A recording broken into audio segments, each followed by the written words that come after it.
que essas civilizações são potâmicas, eu falo o quê? Que são dependentes da água de rios. Beleza?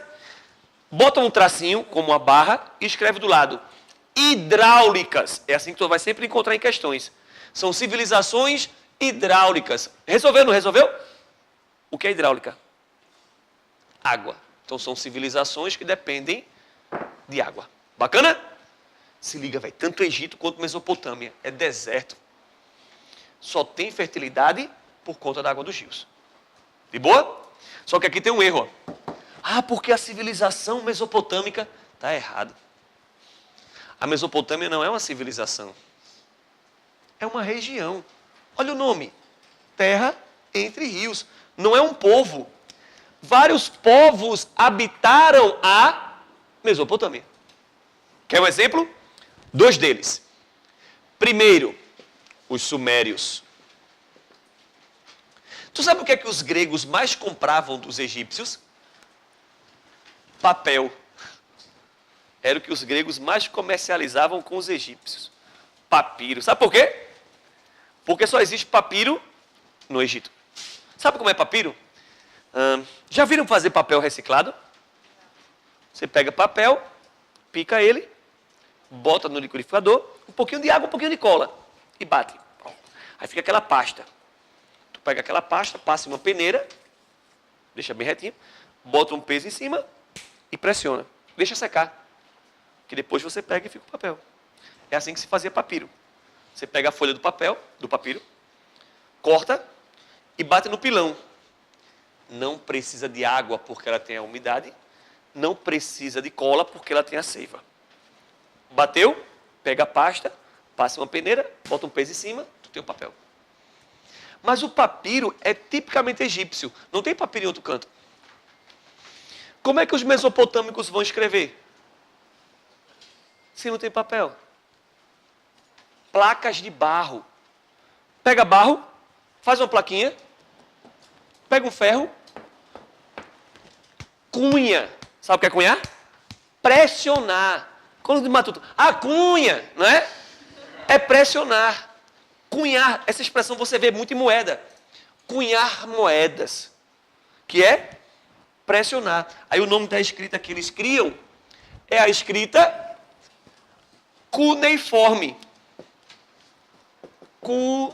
Cuneiforme. Que é uma escrita cunhada no barro. Pressionada no barro. Tranquilo? Alguma dúvida? Vamos lá.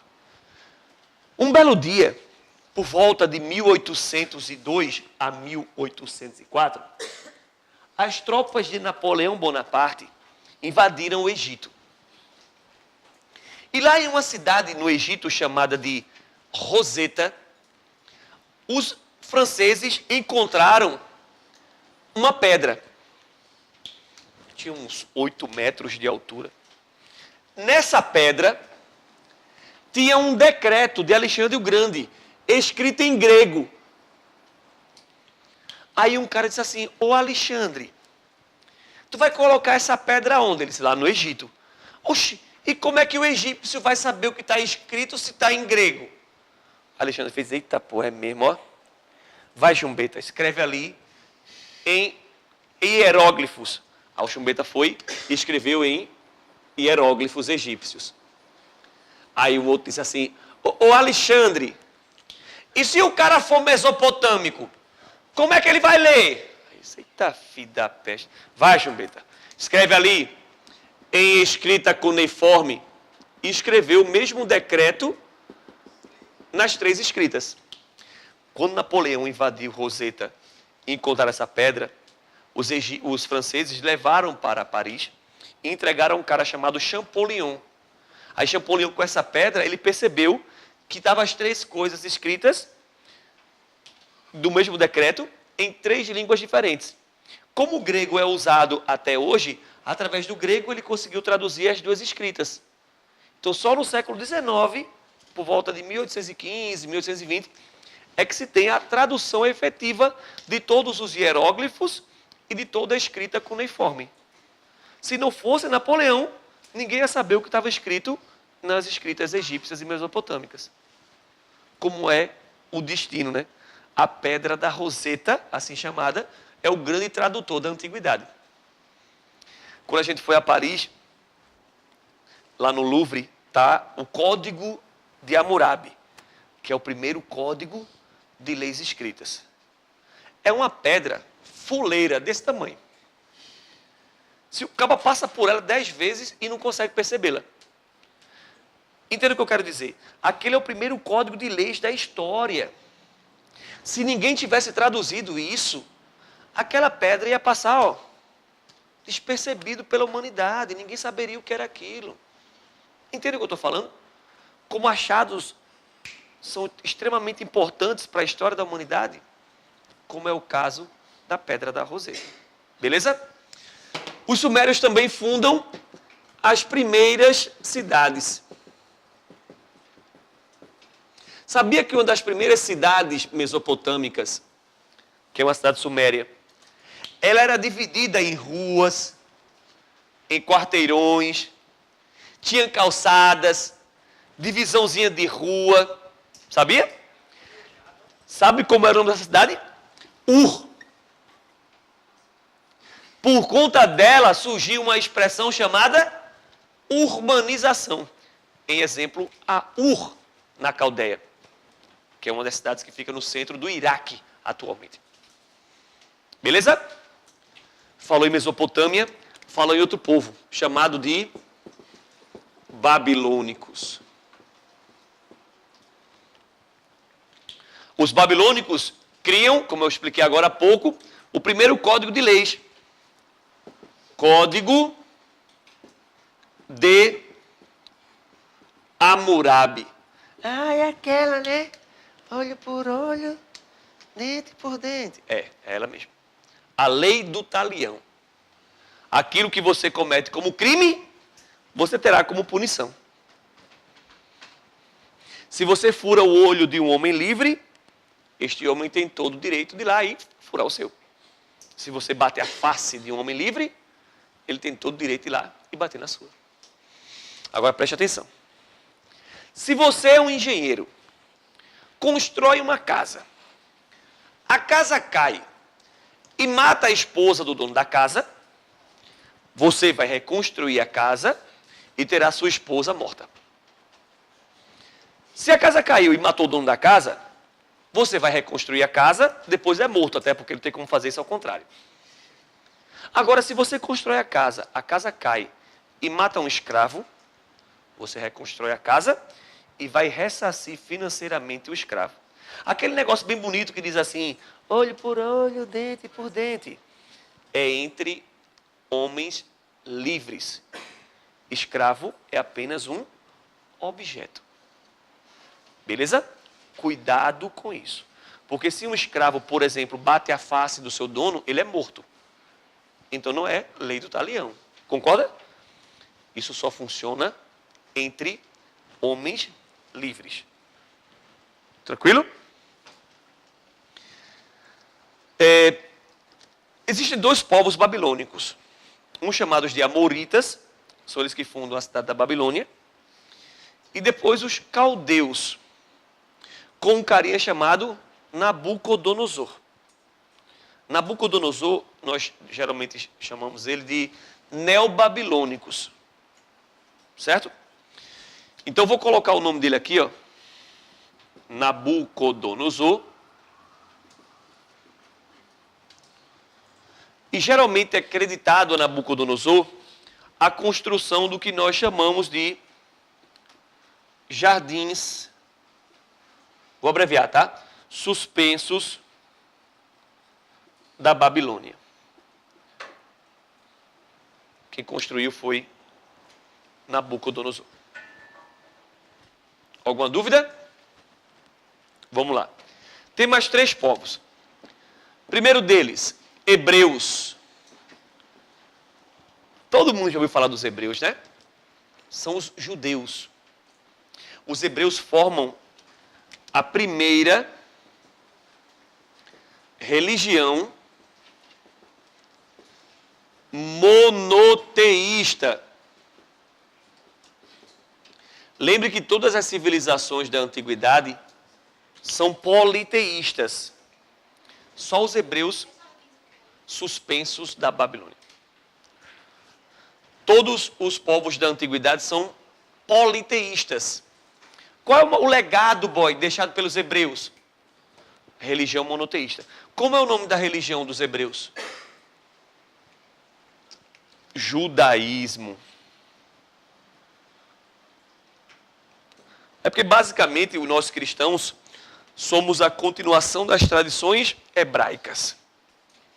Porque quando Cristo nasce, os pais de Cristo, José e Maria, eles eram judeus. Só que Cristo diz assim: eu sou filho de Yahvé. Yahvé é esse Deus único do judaísmo. Por isso que nossas religiões são bem próximas em características, em heranças. Por exemplo, o nosso Pentateuco, que são os 5 primeiros livros do Antigo Testamento, é o Torá judaico. É o livro sagrado do judaísmo. Monoteísta. Certo? Quarto povo, fenícios. Os fenícios, junto com uma civilização chamada de cretenses, que é Creta, na Grécia, são responsáveis pelo comércio marítimo. Comércio marítimo é o principal legado deixado pelos fenícios. Acho que vocês já viram filmes ou documentários que mostram um pouco dos barcos fenícios. Eles eram construídos em cima de uma viga de cobre, ou madeira banhada a cobre. E aí os caras faziam um barco assim, ó. É porque ele era dobrado, tá? Chegava aqui, eles amarravam. Aí tu tinha vela, que a gente chama de vela chapada. É porque a vela ela não capta o vento. Como é as caravelas portuguesas, entende? Que aqui é folgado aqui, ó. Que você capta o vento. Como você vê em regatas das Olimpíadas, né? Classe laser, classe star e tal.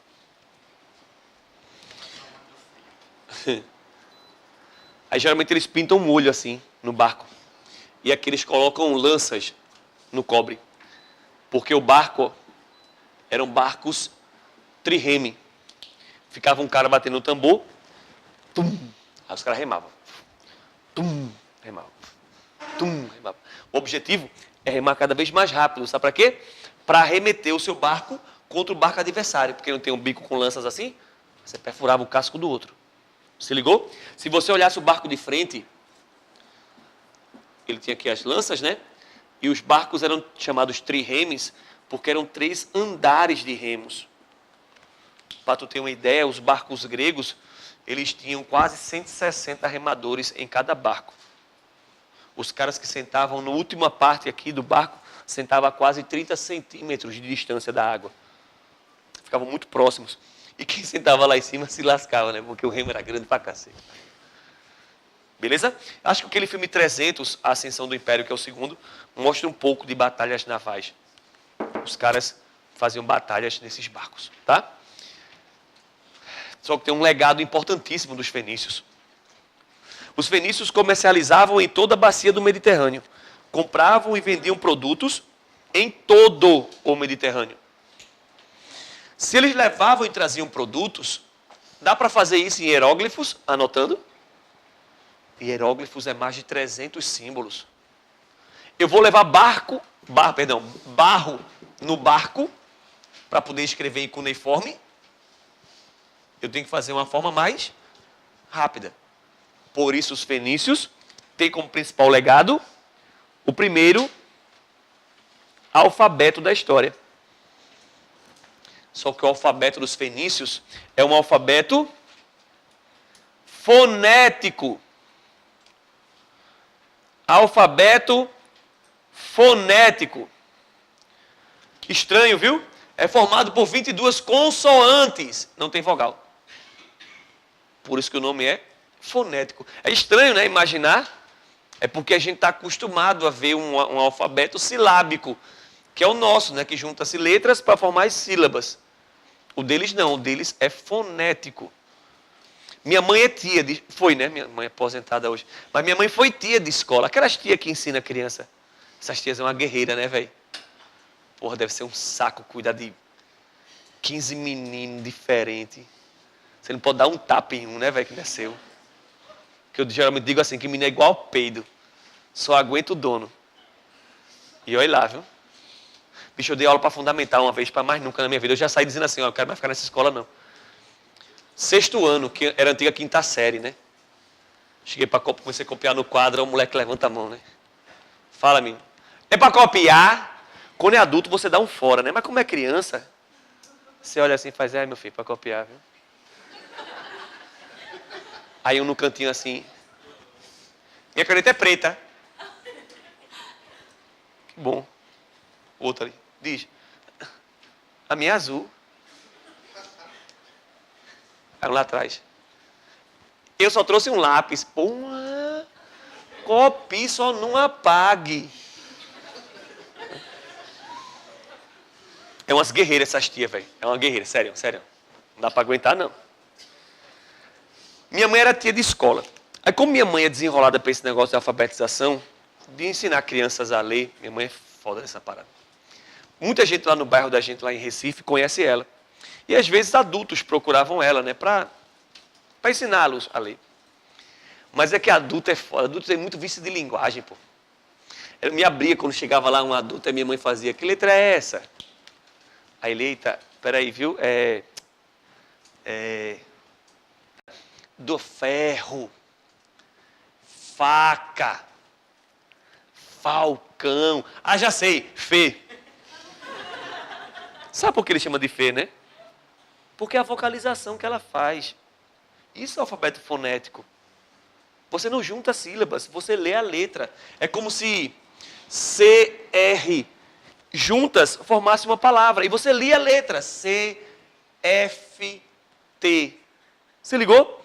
Tenta imaginar que a letra B, que a B se escreve assim, né? A letra B, se eu fosse escrever, suponha que a letra B fosse Bó. Quando você olhasse para a letra, você lesse como Bó. E que a letra L fosse lá. Aí você lia a letra, bola. Você lia as letras juntas e elas formavam, boa noite, e elas formavam palavras. Beleza? Primeiro alfabeto criado na história. Foi o fonético, eram 22 consoantes. Os gregos criaram o seu alfabeto baseado no alfabeto fenício.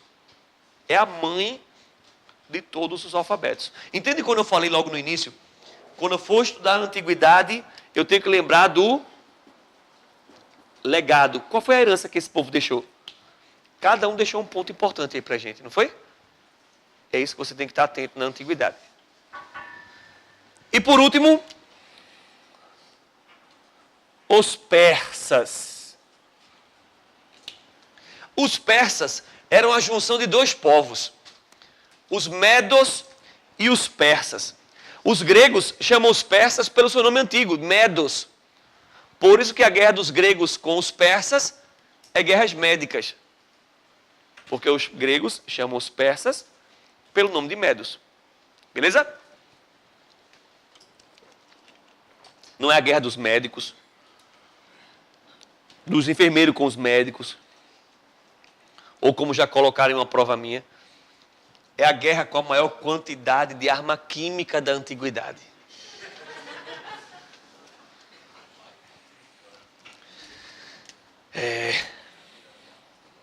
Os persas. Deixa eu contar uma coisinha para vocês. Sabe qual é uma das cidades mais importantes da antiguidade? Uma cidade chamada Bizâncio. Já ouviu falar nessa cidade, né? Eita! Constantinopla. Istambul. É assim, ó. Tu tem a Grécia, beleza? Aí tu tem Dardanelos, que é o primeiro estreito, e Bósforo, que é o segundo estreito. Aí tu tem aqui assim, ó. Atualmente é a Turquia. Na antiguidade era chamada Ásia Menor. Aqui é a Grécia. Você vai saber agora, geograficamente. A Itália. Se ligou? Onde é a bota? Do lado da Itália, tu tem a Grécia. Do lado da Grécia, tu tem a Turquia. Certo? A maior parte das ilhas gregas ficam aqui no mar chamado Mar Egeu. Aí o primeiro estreito é Dardanelos. Sabe quem morava aqui? Os troianos. Sabe onde é Istambul? Aqui, ó. Estreito de Bósforo. É o ponto mais próximo de quem vem do Oriente para o Ocidente. Do Oriente você vê o Ocidente e vice-versa. Por isso que é chamado de Helesponto. Geralmente a gente diz assim, né? Por que os portugueses fizeram a volta na África? Para comprar especiarias. Oh, boy, e o que é especiarias, hein? Qualquer tipo de produto que não tenha na Europa. Cravo, canela, pimenta, seda, cânfora. Essas são especiarias. Pô, boy, então quer dizer que os portugueses faziam a volta de 1 ano na África para comprar pimenta? É. Para comprar pimenta. Sabe por quê? Porque os muçulmanos fecharam aqui, ó. E disseram, cristão nenhum passa. Como é que os portugueses vão chegar lá no Oriente? Tem que fazer a volta na África. Entendeu? Entenda. Desde que o mundo é mundo, se compra especiarias do Oriente. Desde que o mundo é mundo. Não foi uma doideira que deu na cabeça do português, não. Levou uma topada, caiu de cabeça, acordou. Eu acho que eu vou no Oriente comprar pimenta. Ele já conhecia. Ele sabia que existia pimenta. Entendeu o que eu estou falando? Quem é que comercializava esses produtos na antiguidade? Os persas. Os persas dominaram todo o Oriente, ó. Vieram cavalvânica aqui, ó. Dominaram tudo. Só que quando chegaram na Ásia Menor, estavam os gregos. Aí, ó, se lascou. Levaram a tromba da babônica para os gregos. Mas entenda, desde que o mundo é mundo, os persas comercializam de forma terrestre. É as chamadas caravanas de especiarias. Ei, quem faz navegação marítima é fenícios. Os persas é comércio terrestre. Por conta do comércio terrestre, vou botar aqui, ó. Comércio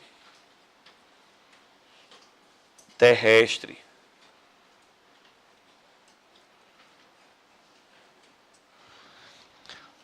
Por conta do comércio terrestre, os persas, para facilitar o comércio, criaram a primeira moeda, o dárico. O nome do imperador persa é Dario. Por isso que ele criou o dárico. É a primeira moeda. Sabe o que ele fez? Derretia o equivalente a uma moeda, uma média de 15 gramas de ouro, botava a moeda numa forma com a cara dele e dizia que era ele. Era ele que cunhava suas próprias moedas. Primeira moeda da história, dárico. Por que ele criou a moeda? Facilitar o comércio. De boa?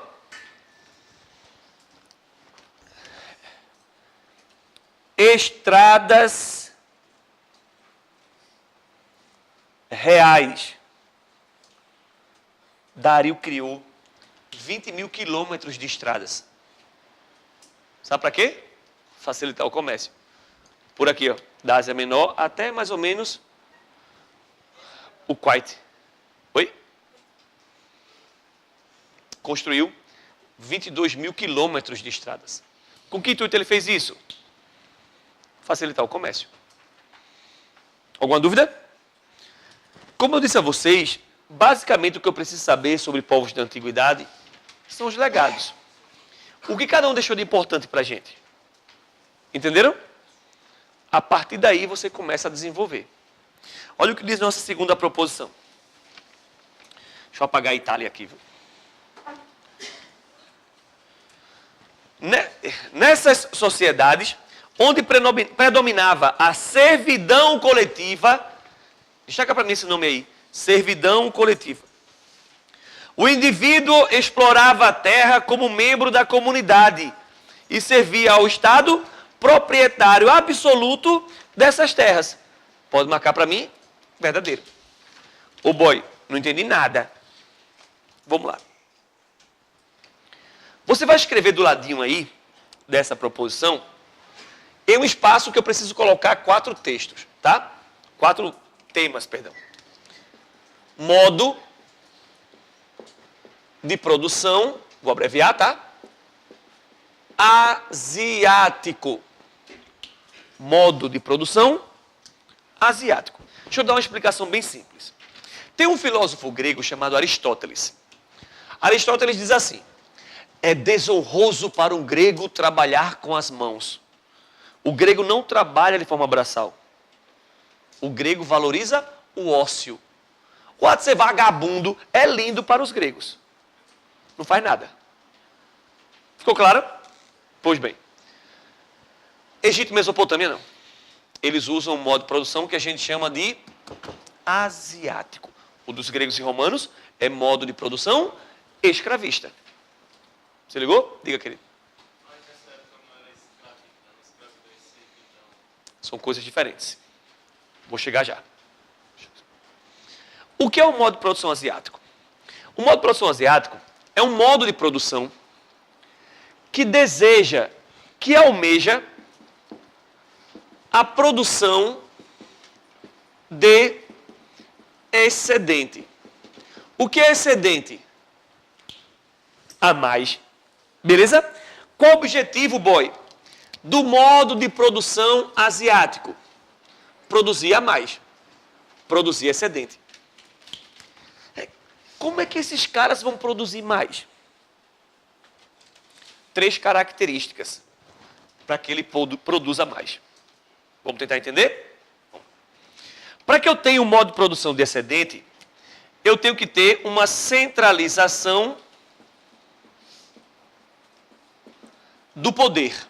Eu vou usar sempre o exemplo do Egito, porque vai ficar mais fácil para a gente. Para que eu tenha um modo de produção asiático, eu tenho que ter um Estado centralizado. Certo? Quem é a personificação da centralização do poder no Egito? Quem é o poder do Egito? O faraó. Entenda, o Egito é um Estado teocrático. Meu povo, o que é teocracia? Kratos, poder. O que é democracia? Poder do povo. O termo demo é povo, kratos, cracia, poder. Beleza? Poder do povo. Teocracia, cracia, poder. E o que é teo? Deus. O que é teocracia? Poder de Deus. O faraó é quem na terra? Deus na terra. Então, para que eu tenha o modo de produção asiático, para que eu tenha a produção de excedente, produzir mais, eu tenho que ter um Estado centralizado. Alguma dúvida? Para que eu tenha a produção de excedente, eu tenho que ter uma servidão coletiva, como o texto colocou aí. O que é um servo? Boy, qual a diferença de um servo para um escravo? O escravo trabalha de forma compulsória, quer dizer, de graça. E o servo? Servo é aquele cara que produz e fica com parte do que produz. Isto é ser servo. Como na Idade Média feudal. Ele plantava, dava a maior parte para o dono da terra e ficava com a menor parte. Oh, boy, por que você usou o termo servidão coletiva? Porque todo cidadão do Egito é servo do Estado. Quem é a personificação do Estado? Está resolvido o problema. Se ligou? A quem pertencem as terras do Egito? Ao faraó. Aí a questão vai dizer assim: as terras do Egito pertencem ao Estado. Quem é a personificação do Estado? O faraó. Entendeu? Todo cidadão egípcio trabalha nas terras que pertencem ao Egito. Por isso que é servidão. Então, toda vez que eu produzir na terra do Egito, eu tenho que ficar com uma parte e dar a maior parte ao faraó, ao Estado. Entendeu? Porque é servidão coletiva. Todo cidadão é servo do Estado. Suponha. Ah, boy, eu estou cansado hoje, eu só vou plantar amanhã.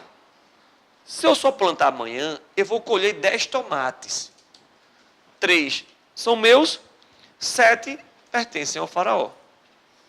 Se eu plantar uma vez por mês, eu só vou colher 10. Se eu quiser mais, vou ter que trabalhar mais.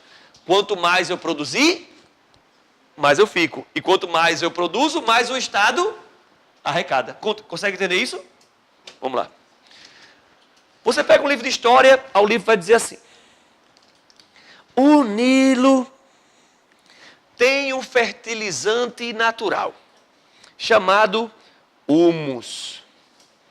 O rio Nilo tem suas cheias e vazantes, consegue entender? Enche e seca. Tem suas cheias e suas vazantes de forma periódica.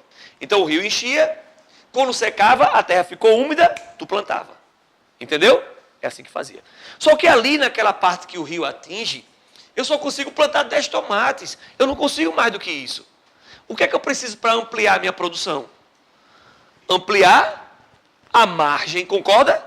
Como é que eu faço para ampliar a margem? Depende. Eu posso pegar uma enxada e fazer assim na areia, ó. E pegar o rio. Porque a água, quando vem aqui, ela faz...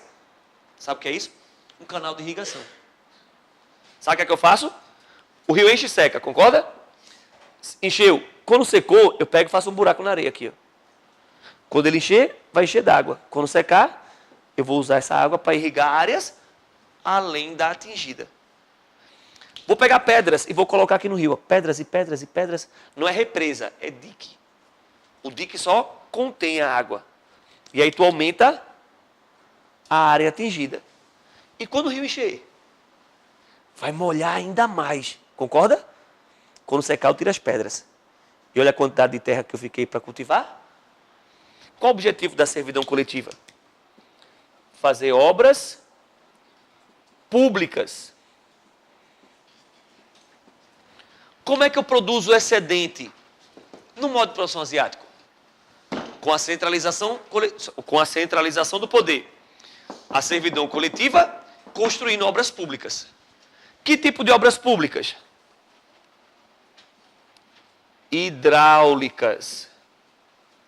Tinha uma questão há uns anos atrás que dizia assim: a modo de produção asiático usa-se esse modo de produção para a construção das pirâmides e das esfinges. Para que bobônica serve uma pirâmide?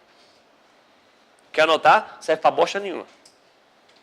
Porque a pirâmide foi feita para colocar o sarcófago do faraó. Não tem nenhum faraó lá dentro. Porque é impossível que um faraó tenha construído sua própria pirâmide. É impossível.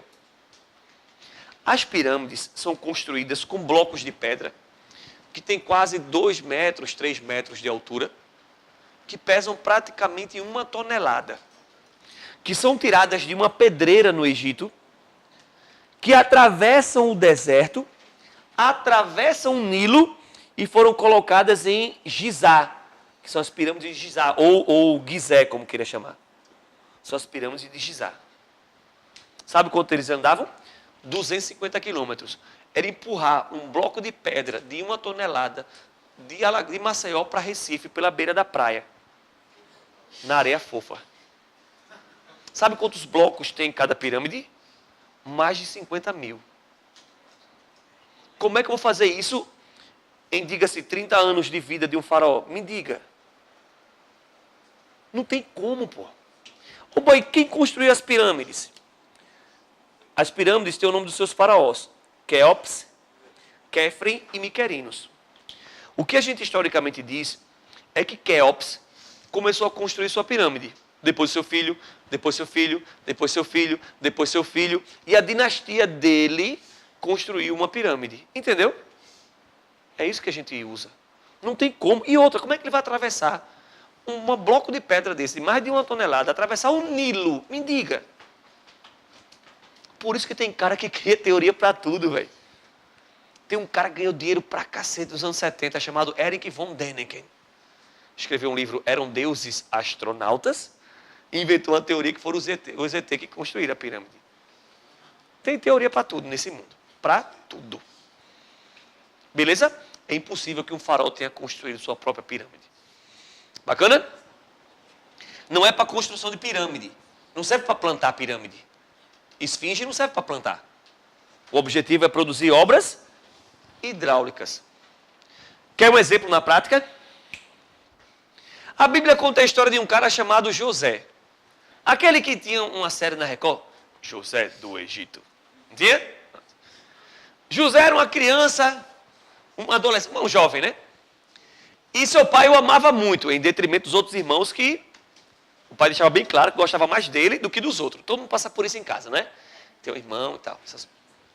Ele é mais bem quisto pelo pai. E José, os irmãos eram tão putos com ele, porque o pai gostava mais dele, que o venderam como escravo. Quem nunca pensou, não foi não? Em vender o irmão como escravo? Porra, eu tenho 2 irmãs mais velhas, pensei muito. Pegaram José e venderam ele como escravo. E esse comerciante de escravos levou ele para o Egito. E venderam, comercializando, vendeu ele para um cara que governava uma região do Egito para o faraó. José era um moleque. Quando está construindo lá um jardim, ele olha a planta e diz assim ao capataz, olha, está errado. A planta está dizendo que é para fazer assim, assim, assim. Aí o capataz, quem é você, escravo? Rapaz, não sou escravo não, pô. Meus irmãos que me vendem. Quem vai acreditar numa história dessa? Aí como o dono dele, de José, percebe que José sabe ler e escrever, ele era um cara letrado, aí o coloca para ser seu braço direito, mas ele continua ainda como escravo. José cresce, vira um homem. A mulher do cara que trabalhava para ele, né, no caso, a mulher do dono de José, queria dar uns pega nele. E José não queria ela. Ela armou uma arapuca, puf, José é preso. E na prisão, José aflora um dom que Deus deu a ele. Decifrar sonhos. E José, chegava alguém, falava uma coisa para José, ele traduzia. Aconteceu tal coisa no meu sonho, ele traduzia e sempre dava certo. Um belo dia, esse governante, que era o proprietário de José, foi encontrar com o faraó. E o faraó disse a ele que vinha sendo acometido por um sonho por diversas vezes. E que nenhum sacerdote do Egito conseguiu traduzir. Aí o dono de José diz, olha, eu tenho um escravo que ele traduz sonhos. Homem, traga o cara aqui. Aí ele foi lá na prisão, pegou José, levou o faraó. Tem até uma história que o faraó, para enrolar José, bota um cara lá sentado lá com a coroa dele e se mistura no meio da população, né? Aí quando José entra, olha para o cara sentado, né? E começa a procurar o faraó. Diga, seu faraó, o que é que o senhor quer? Seu faraó não, o faraó é ali. Você que é o senhor. Quem disse a vocês? Deus disse. Ele disse, esse Deus aí. Diga o que é que o senhor quer. Aí ele diz, eu venho sendo acometido por um sonho por diversas vezes. Diz o faraó. Eu sonho com 7 vacas gordas. 7 vacas saudáveis. E que 7 vacas magras, 7 vacas doentes, comem as 7 vacas gordas. Depois sonho com 7 espigas gordas. 7 espigas saudáveis. E que 7 espigas magras, 7 espigas ruins, comem as 7 espigas gordas. E aí? A José, é muito fácil. Deus está avisando que você vai ter 7 anos de prosperidade, que são as vacas e as espigas gordas. E que depois você vai ter 7 anos de seca, que são as vacas magras e as espigas magras. E que se o senhor não tiver cuidado, a seca vai comer a prosperidade. Aí ele, José, vá por mim, pô, foi Deus que disse. Aí o faraó diz, e agora, vou fazer o quê? Aí José, é muito fácil. Com o poder que o senhor tem, todo mundo sendo servo do senhor, dane-se a construir obras públicas. Porque quanto mais obras públicas, maior vai ser a produção de excedente. Como é o nome disso? Modo de produção asiático. Centralização do poder, servidão coletiva e obras públicas. É isso que é o modo de produção asiático. Beleza? Segundo a Bíblia, José consegue produzir. O faraó dá o anel dele a José, né, que vira seu grão-vizir, que é como se fosse o primeiro-ministro. Produz o suficiente para que quando a seca assole, ele tenha cereal demais guardado. Tanto é que ele tinha tanto cereal que os irmãos dele ficam sabendo que no Egito tinha cereal e foram comprar. Mas não reconhecem José. Quando José vê os irmãos, os reconhece. Mas aí José decide fazer uma pegadinha com os caras. Dizem que eles roubaram algumas taças de ouro e prendem um dos irmãos. E diz, olha, só solta o seu irmão quando o seu pai vier buscar. Ah, meu pai é velho, não vai aguentar a viagem. Disse, bicho, só solta o seu irmão se o seu pai vier. E quando o pai de José chega no Egito, são as 12 tribos de Israel chegando no Egito. Todo mundo sabe como é que os hebreus saem do Egito, não sabe? Com a figura de Moisés. Mas pouca gente sabe como foi que os hebreus chegaram. É com José. São 400 anos de diferença de um para outro. Entende que os hebreus passaram 400 anos no Egito? Tanto é que quando o faraó liberta Moisés e os hebreus, Moisés pega os restos mortais de José para levar para Canaã, para Jerusalém, e enterrá-lo lá. Se ligou? A historinha é só para explicar para vocês que o modo de produção asiático tem como objetivo produzir excedente. Como? Centralização, servidão coletiva e obras públicas. Alguma dúvida? Por isso que você vai colocar aí do lado dessa segunda proposição, modo de produção asiático. Se quiser complementar, pode botar ó, excedente, centralização, servidão e construção de obras públicas. Era assim que se produzia. Alguma dúvida? Deixa eu terminar essa questão que a gente dá um intervalozinho, tá? Terceira. O Estado constituía, nessas sociedades, o principal instrumento de poder do grupo privilegiado, assegurando e ampliando o predomínio da classe burguesa. Ô, velho, burguesia é comerciante. E você não vai satisfazer os comerciantes. Tampouco uma classe privilegiada. Quem se beneficia disso tudo é sempre o Estado, né? No caso, o faraó. Falso. A base econômica dos povos dessa região foi a agricultura. Nessas sociedades, tanto a produção agrícola quanto a artesanal estavam sob controle do Estado. Marca aí, tudo é de propriedade estatal. O desenvolvimento do modo de produção escravista... Destaca o modo de produção escravista aí. Pode marcar falso. Porque modo de produção escravista é Grécia e Roma. Escreve em cima aí de modo de produção escravista. Antiguidade clássica é o nome. Antiguidade clássica. Aí coloca assim, Grécia e Roma. Modo de produção escravista. Antiguidade clássica, Grécia e Roma. Porque esses que a gente está falando aqui são as civilizações da Antiguidade Oriental. E eles usam modo de produção asiático. De boas, meu povo? Dá um intervalozinho, tá? Uns 10 minutinhos aí, a 15. E já já a gente volta, tá?